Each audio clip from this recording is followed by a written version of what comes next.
Hello and welcome to Tony Martignetti Nonprofit Radio, big nonprofit ideas for the other 95%. I'm your aptly named host.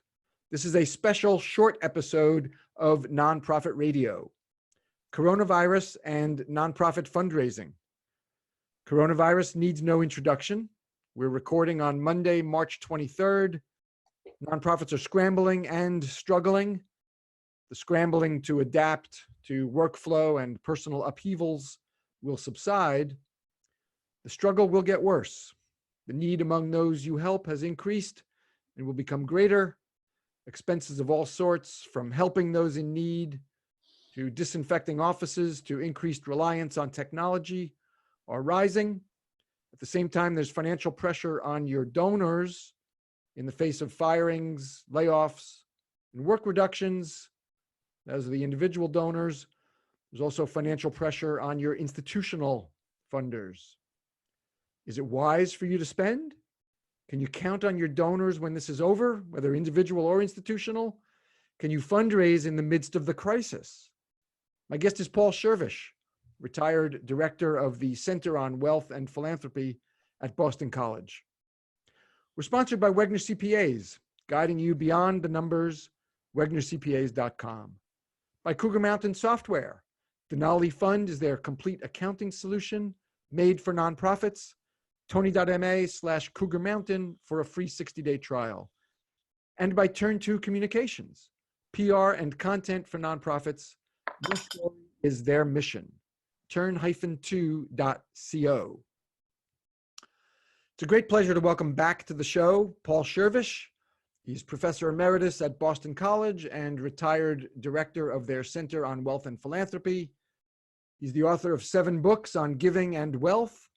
He's been studying philanthropy for over 35 years. He's at Paul Schervish. Great pleasure to welcome you back, Paul. How are you? Tony, it's a pleasure to be back. I'm just doing fine. I'm laying low, being an elder statesman, or at least an elder. No, you're here to provide context, historical context, which is going to reassure all of us. So, elder statesman is appropriate. And where are you staying in place? We're in Chapel Hill, North Carolina, where we moved from Boston for a half a year. We live in Boston the other half of the year, where our 2 boys live. But down here is where our first grandchild arrived, and so we spend half the year down here. All the reason to move. Only half the year. I'm surprised. Your wife would like to stay longer? I'm wondering. No, not at all, because our 2 boys live in Boston, and we have grandchildren there too. So there we go. Okay. Well, I'm several hours east of you. I'm on the coast in Emerald Isle, North Carolina. Also in place. And the governor today just closed. What did he do today? Today was just we already had bars and that was a local. Yeah, the governor today, locally they had done some things, but the governor of North Carolina today, Governor Cooper, just closed beauty salons, massage therapists, barbershops, movie theaters, gyms. Governor Roy Cooper. All right, so what's your? Let's start general. What's your sense of what nonprofits are facing and should look forward to?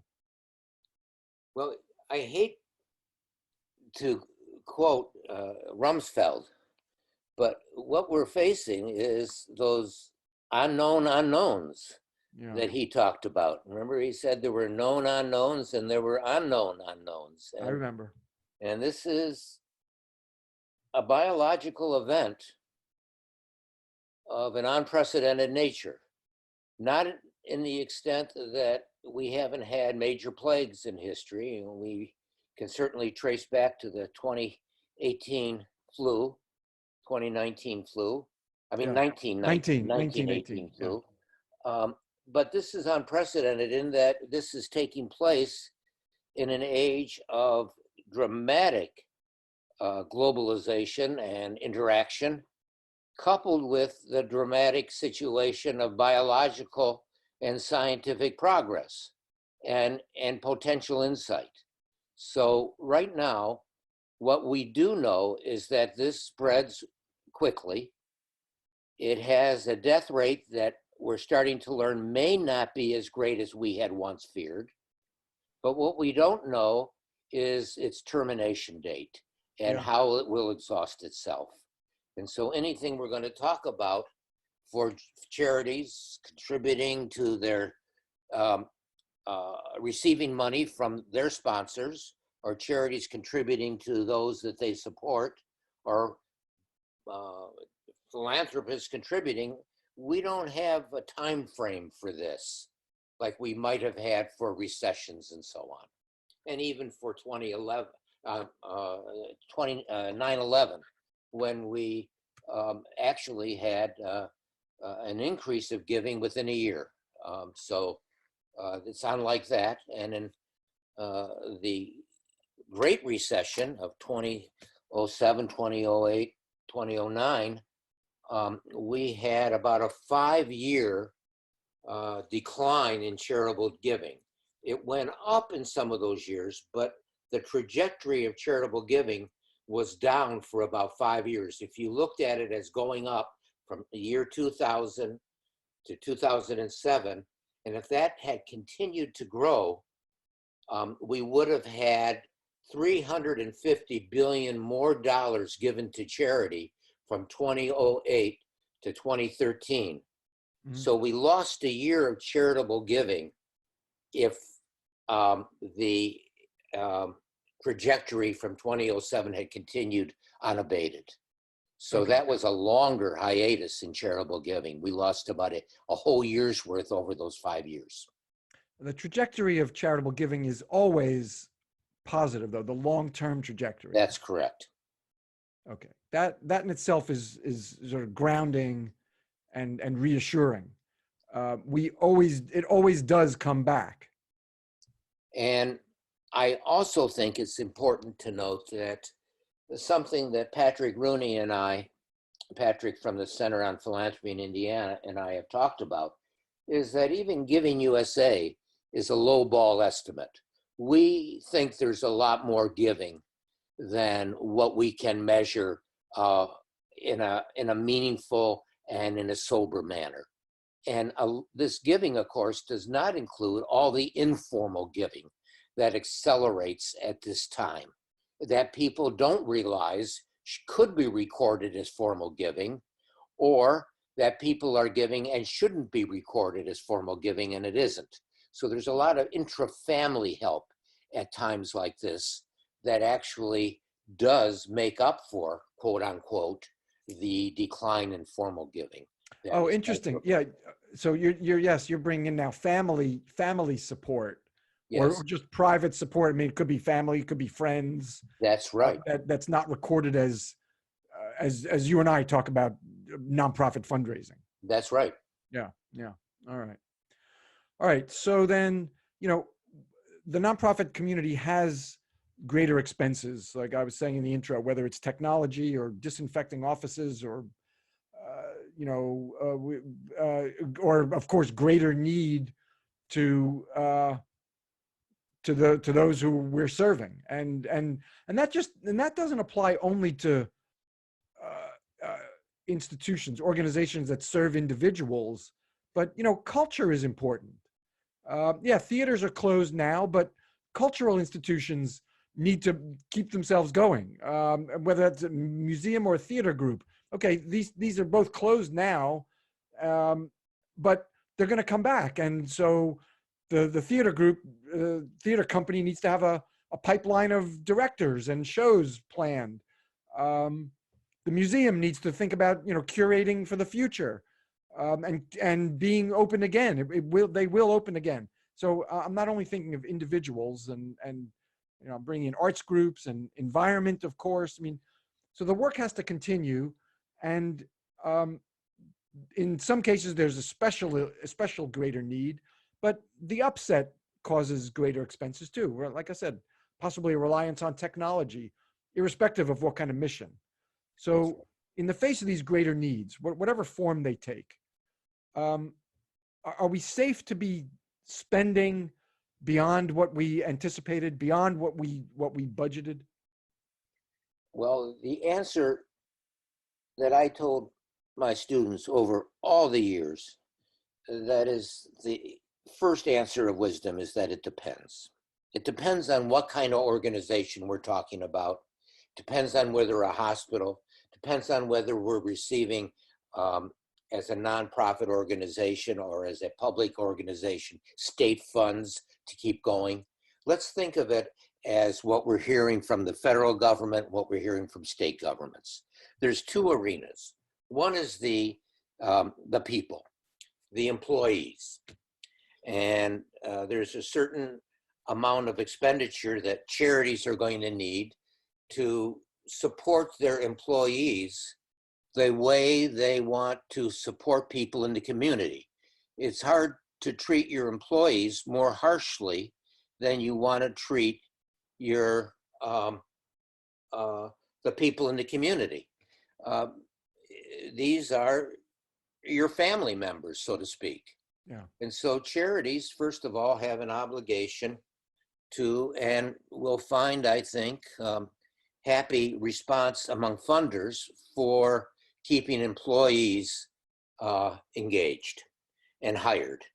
Now, we're going to have to work out the way there is the government nonprofit partnership here, because if people are, quote, laid off, that has some of their salary paid for by unemployment benefits. And so maybe there's unemployment benefits that the state, the government will provide, and then the nonprofit makes up for that difference to keep people from quitting or joining another employment opportunity. You see how this can get complex. And the second area is the institution itself, the survival of the institution.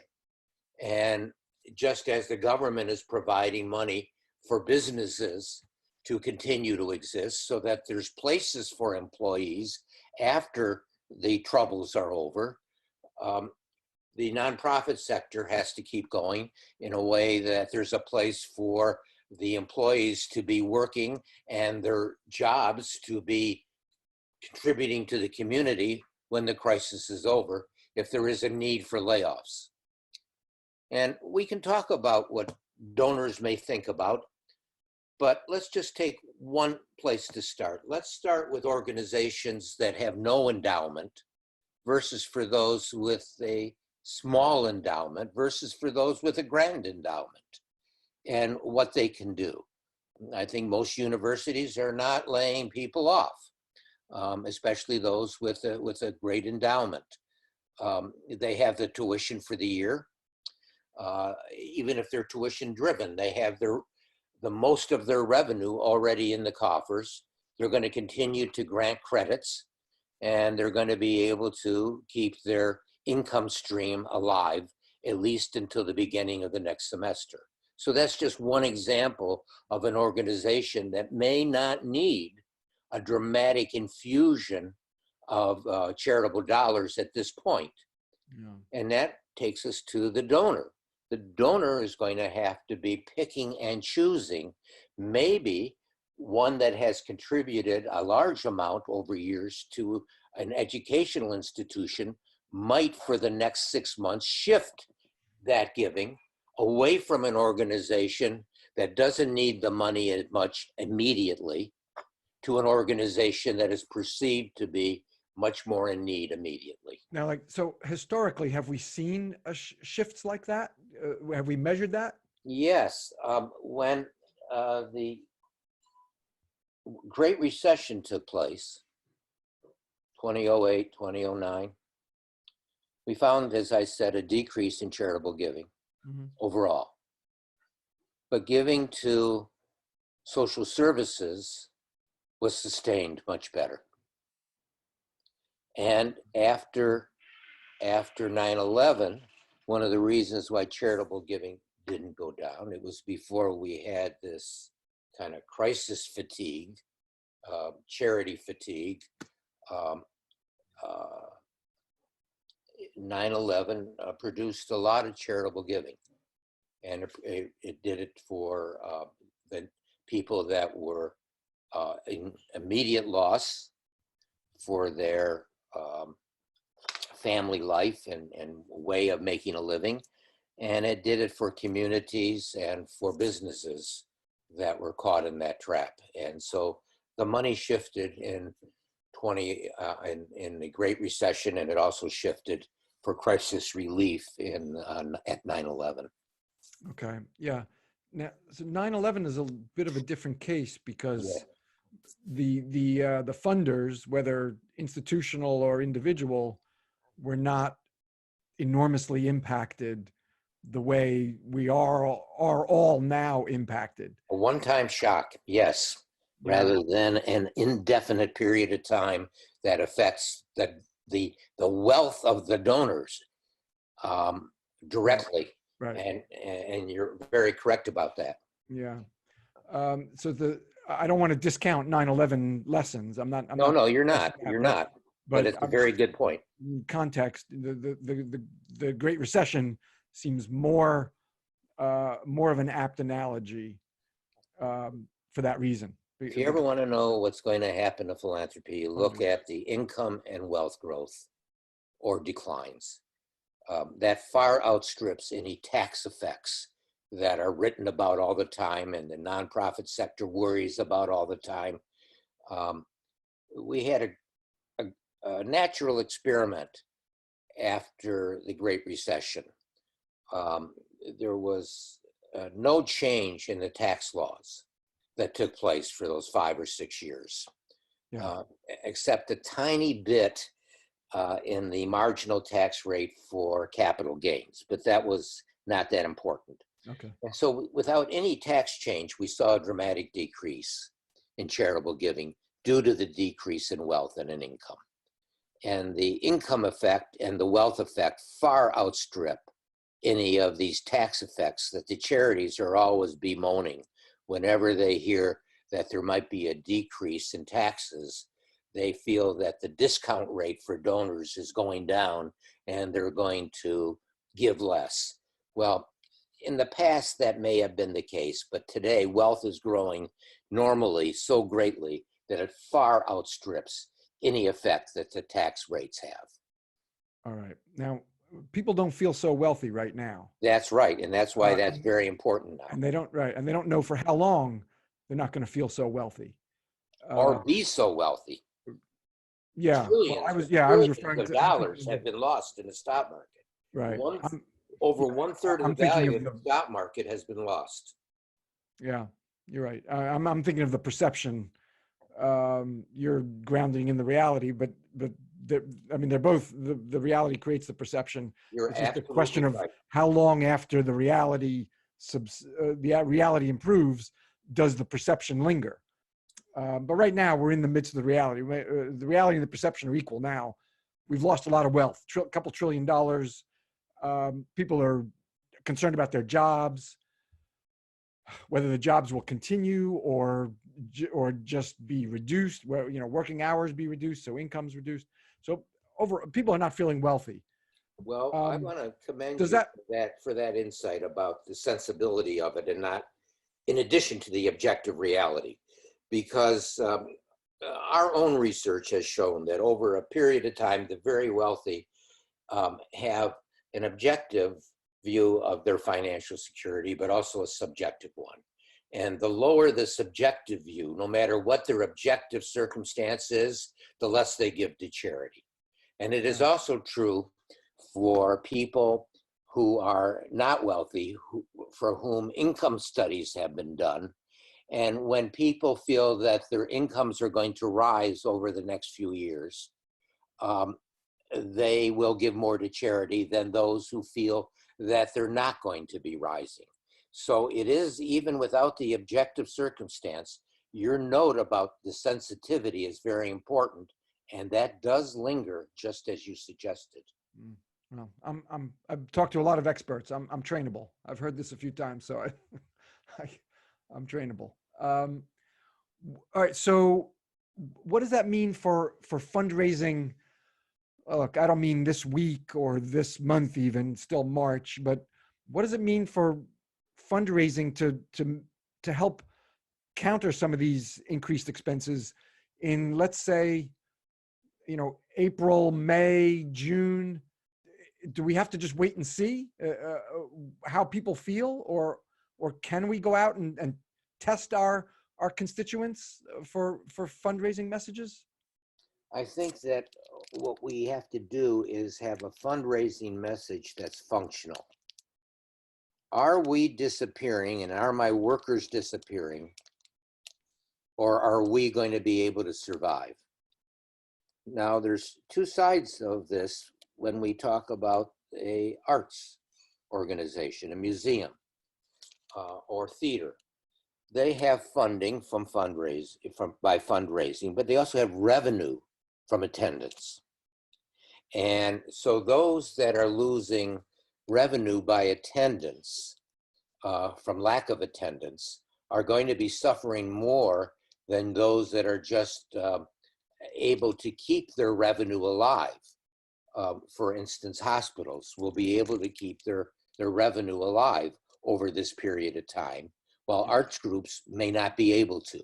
Universities may be able to keep their revenue stream alive, at least until the fall, until we find out more of what's happening, while some social service organizations may not be able to. Large community foundations with endowments will be able to do better than those without endowments. Organizations that have a connection to people with donor advised funds will do better because donor advised funds are charitable savings accounts that people will be able to contribute from, even if they can't add to them at this point. So there's all these dimensions.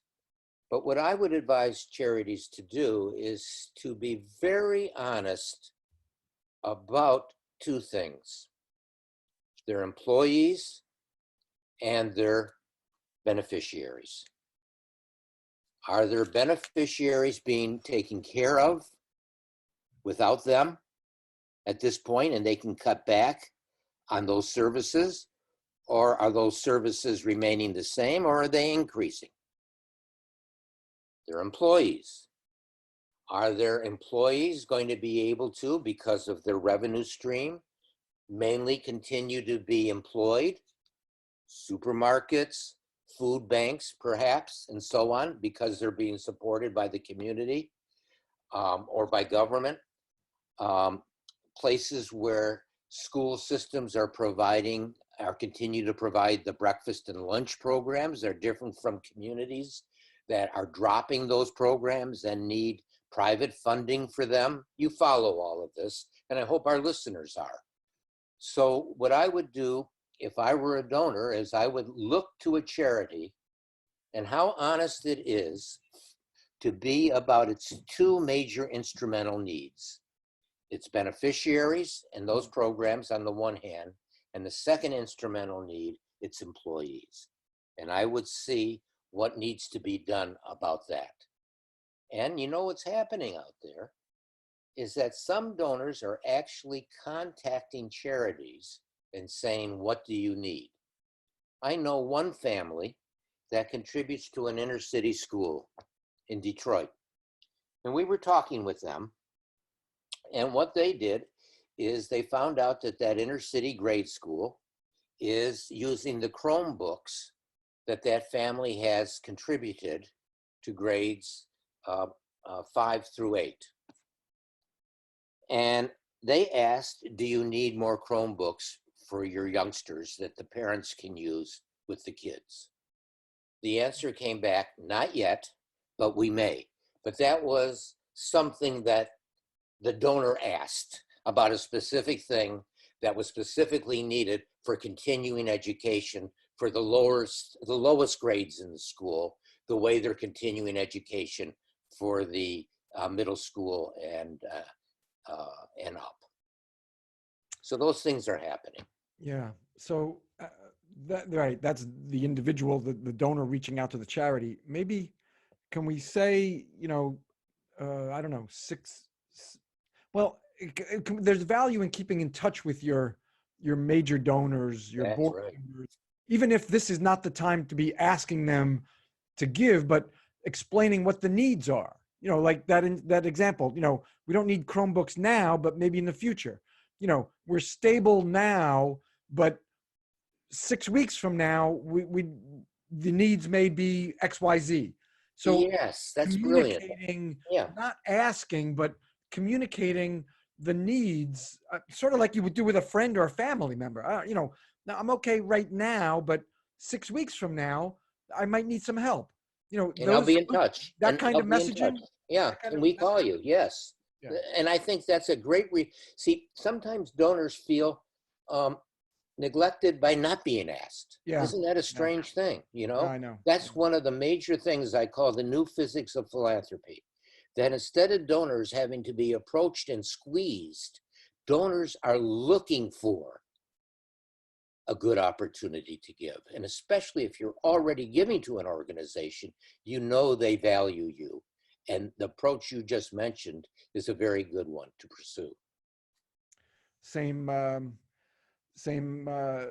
as the board members who we find unsatisfied because they're not sufficiently asked to contribute their time and talent to the organization. They're not asked to do enough. It's a paradox that I'm not asked to do enough, so I'm losing interest in being a board member. And on the charity side, they're afraid to ask their board members to do more because they feel they're overtaxing them. That's right. I ran into same paradox. one of the Kennedys at an event, and we got Look at you talking dropping about, names now. Look at you dropping names, Kennedy family. No, they're all Oh. over the Boston area. And it was one of the younger kids, and he said, "What do you do?" And I'm going, and he said, one of the things that happened the other day, I was really anxious to give to such and such, and they never asked me. And I was really kind of upset about that. It's just Yeah. what we're saying. And it's a strange thing, you may think, but you want to be valued for what you can do. And if you can do something, you want to be asked about it. Right. And if now is not the time to be asking, now is a good time to be communicating about what's happening at the organization. Telling your stories about employee dislocation, parent employees who are now have kids at home that used to be in school, and telling the needs of the stories of your beneficiaries, the stories of your building that you can't access, but you still have to pay rent on. Telling these stories, the needs are just going to be evident. Well, And you're not asking now, but you're sort of laying a groundwork for asking when it's 6 weeks have passed or so. 4 to 6 weeks have passed. You're starting to lay the groundwork, not connivingly, but just being honest with laying out the stories of what's happening now, so that when the need is there, it's not a surprise to your funders. well, picking up on exactly what you're saying, if I were to make one recommendation to charities, and I have received from charities and from newsletters and from financial advisors, I'm on all these lists because I like to read and I'm reluctant to miss anything.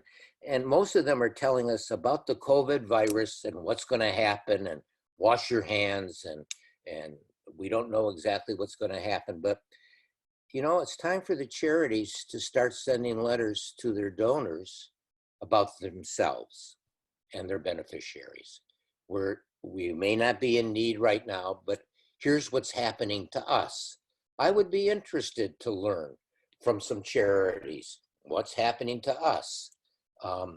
If Boston College were to send out a letter saying financially, we do an annual report, but this is what's happening at Boston College these days. It could be partly financial, it could be partly enrollment issues, it could be partly added expenses, and it may not be a request for donations at this time. But to hear about what's happening to the groups and the beneficiaries for whom you care is, I think, a new kind of communication that can be part of this coronavirus communications network and content. And then in the medium to long term, and we don't know what that term is, um, the history shows us that giving will recover. That is correct. Let's think of churches right now. As kind of a paradigm. They're not holding services. Now, a lot of churches get their revenue by the collection basket each Sunday. Others get the major portion of theirs by pledges in November, December, and so on. Those that get their revenue by pledges and have regular communication and maybe are doing services on the web or so on are going to be more in connection with their donors and those that are supporting it. But church is an interesting thing. See, church is an organization that the donor uses. The donor and the recipient to a church is the same person, the same family. Yeah. And so there's a close identification there, but there's also the fact that if you're not using the services at the present time, does that distance you more than from the organizations whom you contribute to, but you don't use the services from? So we're going to have to see, right? Or will people say their church can continue? I don't mind it if we have to cut back a little bit, as long as our pastor is paid or our pastors are paid. But maybe other things are a priority. But we'll see. And this is the uncertainty that's plaguing the stock market. It's plaguing charity. It's plaguing donors. It's plaguing charities. It's plaguing foundations. Everywhere you look, it's plaguing the medical world, this uncertainty. And it would just be maybe a miracle, maybe a great lesson, maybe just the way things play out, or maybe all of those, that if this were to have a shorter 6-week duration in the United States or across the world, each section of the world having a 6-week duration of this, in which it peaks and then curtails, or there's some biological discovery or scientific breakthrough, this could change this whole crisis. And I think behind everybody's anxiousness is also this maybe even unreasonable hope that is also at play. And so there is some of this, we're in crisis now, but maybe there won't be a crisis in 2 months or 6 weeks, or we'll begin to see this curtail. The stock market does not seem to be saying this is short-lived or this is turning the corner. Yeah, there doesn't seem to be, there's not commentary suggesting that is reasonable. And I know you're captioning it, you're calling it unreasonable hope. Yeah, all the medical commentary is that we haven't seen the worst, and it's going to get much worse before it gets any better. Yeah, and but if there is a biological breakthrough with some of the medications that they talk about low key at the present time, even today again, they say there's close to more than a half a dozen that they're starting to experiment with, and mixtures and so on. There just might be something there, but we're not appeased by finding out that young people are perhaps more vulnerable than we thought, or at least the carriers, more being carriers, and them congregating and not stopping to congregate could be a factor that's just going to lead this to continue longer. We don't know if people after 14 days are still contagious the way they were previously. All these things are going to make all the difference in the world. Yeah. But I'm not a medical person. You don't right. So bring it back to nonprofits. There's enormous uncertainty, but we don't want you to lose your heads. And it's not one individual, not one collective head.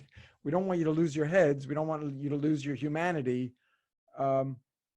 share what's happening with your funders, including institutional, um, and and be grounded in the confidence that your major donors will be there for you when they can, and that giving overall will recover in the mid to long term. And I understand, we don't know what those terms are, but it will.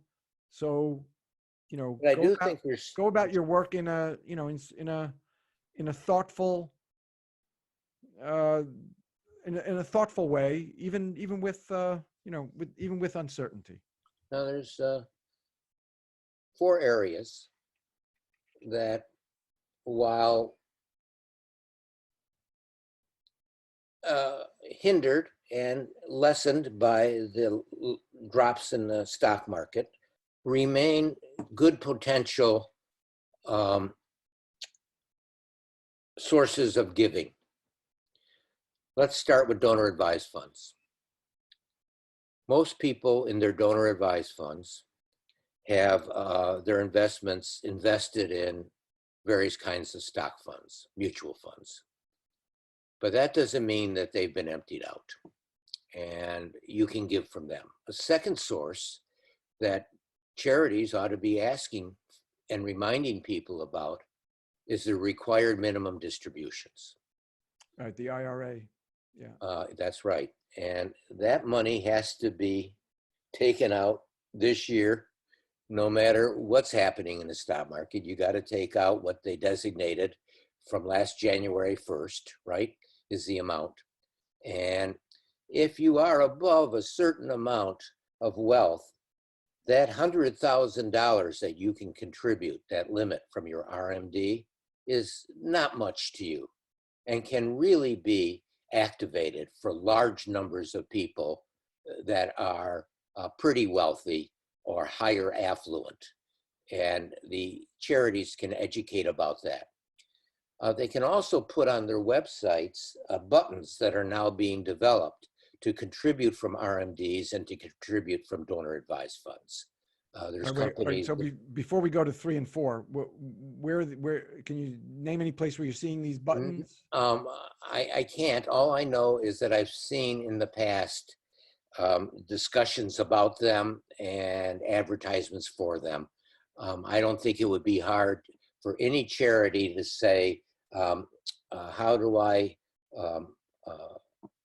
website button for a donor advised fund, for gifts from donor advised fund. They're going to be advertising to make sure you know about it. So they won't be hard to find.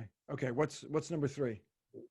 Number 3 would be foundations that, despite a decrease in their assets right now, still have large pools of money. They can, since they can average over a period of years their quote 5% requirement of donation, they can, without worrying about keeping this up forever, contribute 7% this year and give less next year if the crisis doesn't continue, or if that becomes a possibility, because of the ability to average out over 3 years that 5%. You follow me on that? Okay. Well, again, so keep in touch with your institutional funders. Again, this may not be this is not the week or maybe even the month or the several weeks to be asking, but keep in touch. Institutions are made of people. Institutional funders are made up of people, project officers, program officers. Let them hear from you. Okay. What's your number 4? Number 4 is something that is really connected in a way to all the others. And that's your endowment, spending from your endowment. What else is it for? I mean, it can be a security blanket, but it's time for people to make some maybe emotional sacrifice, not just a financial one, but an emotional one that says that I don't have to keep accumulating in my endowment. I can spend some of it for a crisis. And that's what it's for. in part. It's not just to provide long-term security, but don't forget, without spending from your endowment, your long-term security may be undercut by this short-term crisis. The short term. That's a very good point. Yeah, because I mean, of course, that requires board action and thoughtful planning. But yeah, that's a very good point. You may undercut your long term by being too cautious in the immediate term. That's right. There may not be a mid or long term for you if you're not cautious in the short term. And if you have the endowment wherewithal,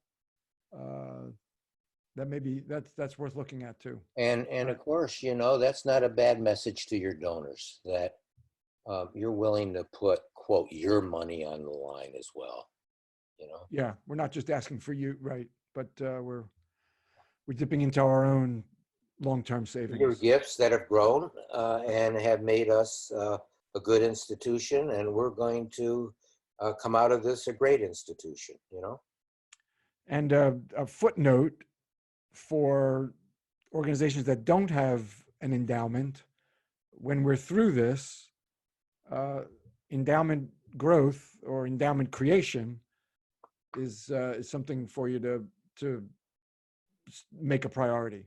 Again, when we're through this, planned giving can be very good at that. However you're going to do it, if you don't have that endowment, that fourth prong that you just mentioned, Paul, it's something to make a priority for the next crisis.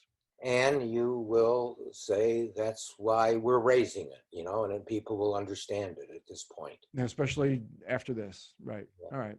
Again, a footnote. I footnote it. I think that's where it belongs. Yeah. Footnote, not an end note. I prefer footnotes. Then I don't have to flip to the back of the book all the time. I don't know. I always prefer footnotes over end notes. One more footnote would be something you hinted at earlier. So we'll move it from the back of the book to the page. Okay. And that is treating your donors in the way that you want to treat your beneficiaries. I always say this to universities when I give them talks. You have a student in front of you at Boston College, at Holy Cross, at Harvard, wherever, at Emerson College. I'll just think of a few, at the University of Detroit, where I went. And you want to treat this student not only to information, you want to treat them to personal formation. And when they graduate, you sometimes forget that you still want to be part of their personal happiness and formation. And all you want is their money. And so this is a time to remember what you ought to be doing all the time. And you were suggesting being in contact with your donors. You're being in contact with your donors and maybe asking them, how you doing? You're part of us. I'm not just asking you this because you've given us money and we hope that you will continue to honor us with your gifts in the future. We're sincerely interested in you, and we know that those that donate to us are as anxious and worried about their families as we are about our own, and we are about the people we serve. How about a letter like that is sincere to the very bottom of your heart? Because these are your constituents too. Your donors are part of your constituents. Yeah, I love it, Paul. I'm thinking about a video on that exact subject around planned giving, which is what I do, planned giving consulting, and using this as a time to send exactly those kinds of messages. If it's people you're close enough to, it can be a phone call, it could be a shorthand written note. It doesn't have to be it doesn't have to be an elaborate letter. It doesn't have to be a long letter. It never takes length. Length never trumps sincerity and genuineness. And get your donors' names right. I get letters that say, "Dear P." Okay. Yeah. Well, that's your database. Yeah. Yeah. That's a whole other subject. But no, don't screw that up when you're writing a good letter. Yeah, that's true. No, you're right. Yes, keeping in touch in heartfelt ways we're thinking about you. We hope you're well and safe. We wish the same for your family. We just want you to know you're important to us. Yeah, Sincerely, you're part of sincerely, us. sincerely, that's it. And it Yeah. comes from a gift officer, doesn't have to be a CEO, board member letter. Could be- President can sign it. I mean, Yep. maybe maybe the dean signs it. And All you right. know, because in a picture of the dean right there saying, you know, you make it personal, and you Yeah. don't have to. I mean, in this day and age, it's easy. Send an email, and write it well, and Yeah. you know, Well, it can also come from a gift officer. that's right. If you know there's the a person, if if there's you a know the person, relationship, that's right. relationship there, That's right. gift officer is good. All right, Paul, we're gonna wrap it up. So any parting thought? I mean, we had lots of good advice. So we're not looking to tick off all the advice that you provided. But Well, one final what do you thing want would to be, leave people with? Final thought.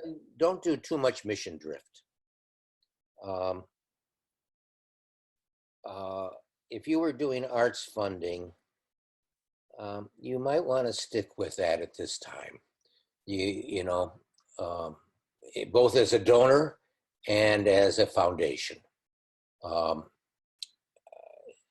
Mission drift can take place at this time because there's always politically correct or exigencies that seem to be so important you can't avoid them. Right. I would just say take care of your workers and avoid mission drift. So take care of your donors, take care of your beneficiaries, take care of yourselves, you know? And your employees as well. Yeah, that's what I meant. Yeah, that's right.